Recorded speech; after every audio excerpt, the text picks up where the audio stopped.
井の頭線で5つ目の駅と謳われる地、新代田。想像上の巨人大だらぼっちがその名の由来と言われている代田地区の一番外れにあるここ新代田は、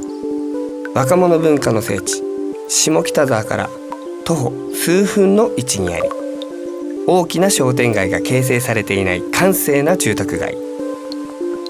駅の改札を出て目の前を走っている環七通り沿いは、日本で1、2を争うラーメン激戦区と言われています。ラーメンと環七しかない街と長らく言われてきたここ新代田の新たな名所となりつつあるのがライブハウスフィーバーです。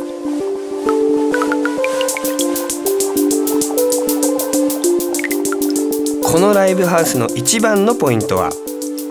エントランスから楽屋に至るまで一般的なライブハウスとは一線を引くゆったりとした広さと居心地の良さ。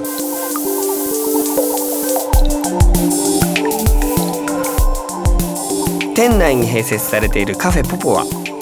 出演者からお客さん、地元の住民にまで幅広く利用されています。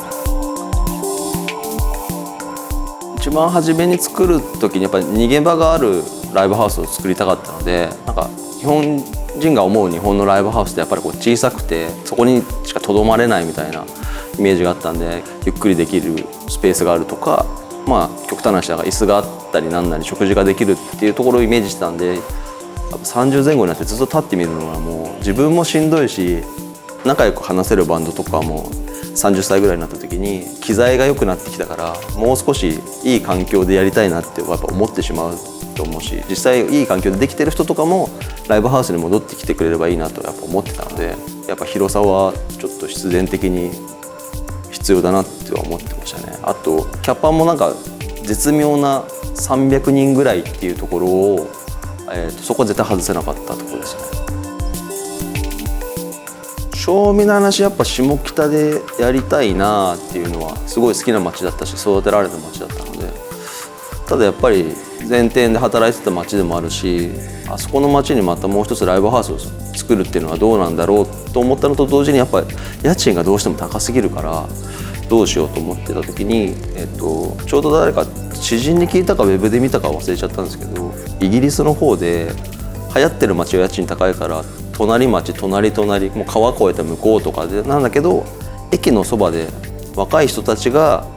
面白いお店を作っている。若い人たちってやっぱ金がないっていうところも含めて、それで面白い文化になってるらしいっていうのを聞いて、で前の店辞めてからすぐ、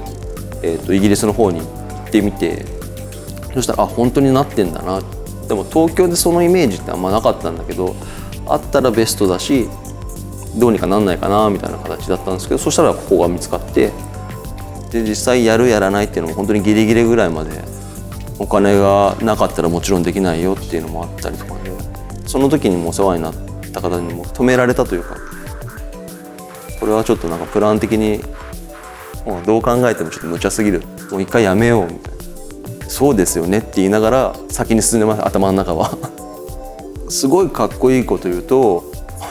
本当に恥ずかしいですけど、ここでフィーバーをちゃんとやっとかないともう日本のロックが終わっちゃうんじゃないかぐらい思ってたんで、絶対これやんないとダメだと思ってたんですよね。音楽業界自体がやっぱどうしてもなんか落ちてきたみたいなところだったと思うんで、今でもよく言われるんですけど、そのライブハウスとかライブに関する関係のところは音楽業界は大丈夫でしょうみたいなこと言われるけど、つってもそういうわけでも全然なくて、ちゃんとかっこいいことをやってたりしないとお客さんが絶対来ないのも分かってたし、そこをやる自信というか、そこはあったので、絶対ここは踏ん張らないとダメだと思ってましたね。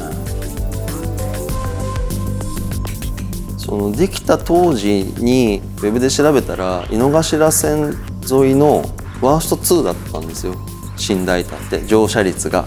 真実がどこもか分かんないですけど、ウェブ上で見ただけなんで、やっぱいきなり駅とかに200、300人とかがわーわーするようなことって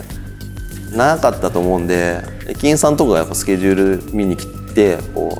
混む日赤丸でチェックしてくださいとかで、ちょっと怒ってますみたいなのも結構笑えるエピソードで当時あって、今はもうかなり落ち着いたんですけど、ただ街の人とかはやっぱ喜んでくれてる人がいるのは結構事実ですね。フィーバーできてからやっぱり若い子増えたよねって言われたりとかするのはやっぱすごく嬉しいですね。昔やってるほどシーン的なものって全国的に見てあんまちょっと薄いような気はしてて、シーンというよりかはやっぱかっこいいバンドがぴょこぴょこ出てきてるような感じはあるんで、その中で自分が今意識してるのはもうこっちから海外とかに行ったり海外のバンドを引っ張ってくるっていうのを日本のバンドじゃなくてもやれたらいいなっていうのはすごく意識してます。おそらく都内というか日本の中で外人さんのバンドが出てるライブハウスの5本指には入ってると思うので、よく使って、それはここの楽屋の使い勝手の良さだったりとかももちろんあると思いますし、自分が意識してそういうバンドに出てもらいたいっていうのを結構いろんなところに種をまいてたらそれが出てきたっていうところもありますし、海外からのバンドがいっぱい出てるようなライブハウスになると日本じゃなくてもアジアの方だったりとかが来てくれたりとか、そういう風になってくるとまた一つ面白くなるかなとは思ってますよね。なんか新人さんが出れないライブハウスだと思われてるみたいなんですよ。出方が分かんないって言われるんですよ。フィーバーにどうやって出たらいいんですか。でもそれは普通にデモテープって今言わないかもしれないですけど、音源を送ってもらったらこっちが聞かせてもらってまたレッスンするんで、オーディション日っていうわけでもないですけど、そういう新人さんが集まる日もあるんでそこから出れますよっては言ってるんですけど、初めてのライブやったのがフィーバーだったっていうバンドさんとかも結構普通にいるので、なんか本当に学生さんとかでサークル活動してるバンドさんとかでも全然いいんで、音源とかを、ね、メールとかでもう YouTube 貼るだけでも全然いいですし、言ってくれたバンドさんとかにやっぱり丁寧にしたいなと思いますし、なんかそういうのでどんどん来てもらいたいなと思いますね。都心からすぐの場所にある